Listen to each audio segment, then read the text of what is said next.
C'était à Paris, samedi dernier, des dizaines de milliers de personnes rassemblées pour la marche des fiertés homosexuelles. Ce week-end, de nombreux cortèges défileront, comme à Gap et à Marseille dans la région.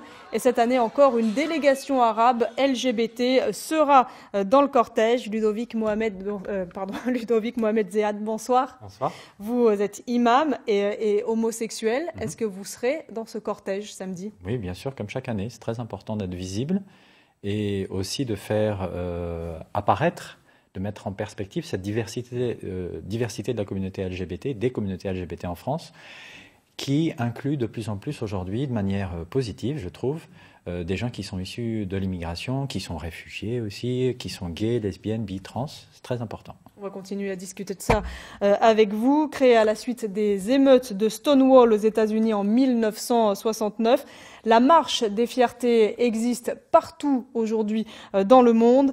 Mais samedi, elle partira à 16h de Marseille, place des Réformés. Antoine Vernet.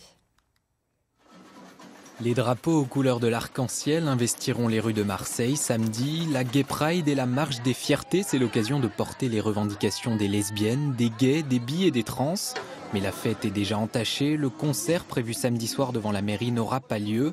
La ville voulait le déplacer sur l'esplanade du J4 à Marseille. Surcoût de l'opération 25 000 €, trop cher pour l'association organisatrice. Cette année, c'est la 24e édition de la Gay Pride à Marseille.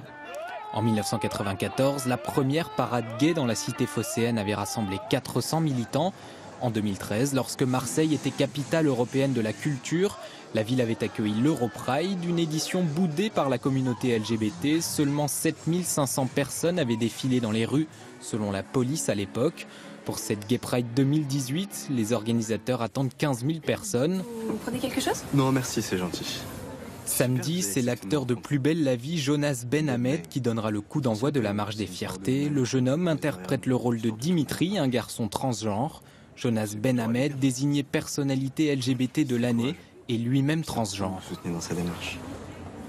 Avec cet acteur de la série Plus belle la vie, on sent que les mentalités avancent. Oui, alors je ne sais pas si c'est une conséquence ou une cause, mais c'est très bien, il faut s'en réjouir, surtout à propos de la question de la transidentité, qui reste toujours le parent pauvre des luttes LGBT. C'est la dernière lettre et c'est en général la dernière lutte à laquelle on pense, la question des transsexuels et transidentitaires. La marche des fiertés à Paris s'est faite dans un contexte tendu. Il y a eu beaucoup d'agressions homophobes.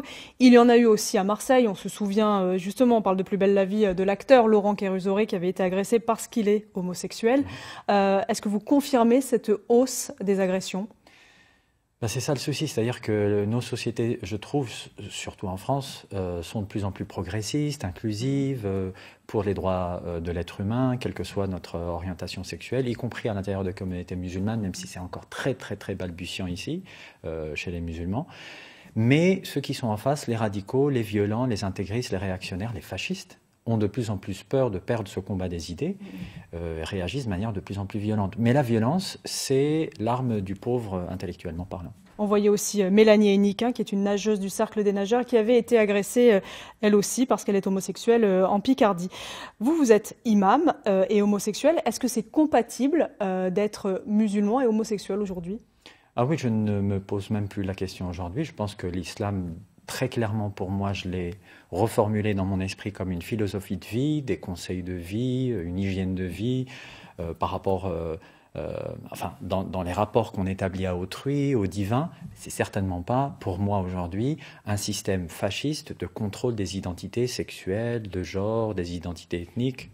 Et pourtant, dans certains pays du Maghreb, l'homosexualité, est assimilée à un crime. Une perversion, oui, tout à fait. Enfin, c'est une représentation très ancienne, psychologisante, médicalisante, qui date d'une époque où le monde dit arabo-musulman était colonisé par une Europe qui considérait elle-même que l'homosexualité était une maladie.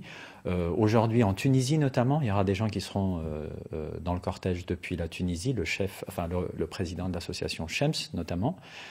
Ça bouge. Donc, y compris dans le monde arabo-musulman, on discute de ces questions-là et je pense qu'on est en train, doucement mais sûrement, de tourner cette page-là. Alors rapidement, pour conclure, vous avez fondé la première mosquée inclusive de France. Vous vous considérez comme un imam progressiste. Est-ce qu'aujourd'hui, vous avez le sentiment d'être en danger dans votre communauté ? Non. Ma communauté, celle que je reconnais comme étant ma communauté, c'est une communauté faite de gens progressistes, avec des idées très similaires aux miennes. Dans votre communauté, oui, mais dans la communauté de l'islam en général? Oui, c'est compliqué, mais en tout cas, je ne me sens pas en danger. Quand je suis allé en Tunisie il y a 2 ans pour écrire un bouquin sur la question des mouvements progressistes LGBT en Tunisie, je me suis senti comme chez moi. Après, il faut être prudent, oui, c'est sûr.